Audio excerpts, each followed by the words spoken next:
The Holocaust is a topic that's resulted in several films, and it's sadly because people still need to keep being reminded of its existence and the deaths that came as a result of this. With this adaptation of R.J. Palacio's graphic novel, Whitebird attempts to tell the story of the Holocaust for a family audience. While this is an admirable attempt to teach the subject to younger viewers, the film does seem to treat it with kid gloves, only really ratcheting up the atrocities committed by the Nazis in the third act. Most of it is primarily focused on the young budding romance between two French youngsters in Nazi-occupied Europe.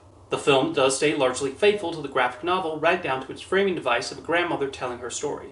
The filmmakers connect this with another Palacio adaptation, Wonder, although those nods to the other film feel largely superfluous. When we jump back to young Sarah, there is a sympathy there as she deals with a prejudice against Jews, although the film mostly showcases this through shop signs and the occasional anti-Semitic remark. The Holocaust is treated in a way that only slightly shows the seriousness of the Nazis' treatment of Jews and the occupation of other European countries. It's not until near the end where we see their truly ruthless behavior and cold-hearted actions towards those they deemed inferior.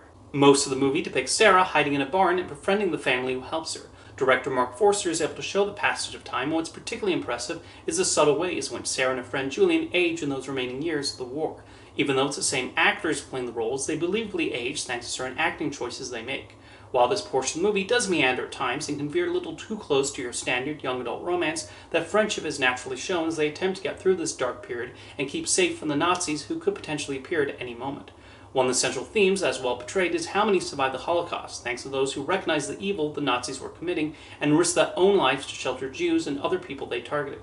The death toll would have certainly ended up a lot higher without these heroes, and Whitebird celebrates them. It becomes a story about knowing who one's real friends are during a time when others betrayed and turned their backs on them. While Whitebird seeks to show the effect of the Holocaust, it does feel like it pulls back a little too much. This was a horrifying period in history, and even though not every film about the subject should be Schindler's List, it's still not exactly something that should be sugarcoated.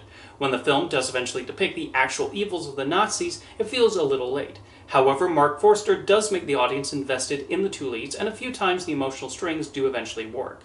Whitebird is mostly a primer course for younger viewers just learning about the Holocaust before they get to harsher material.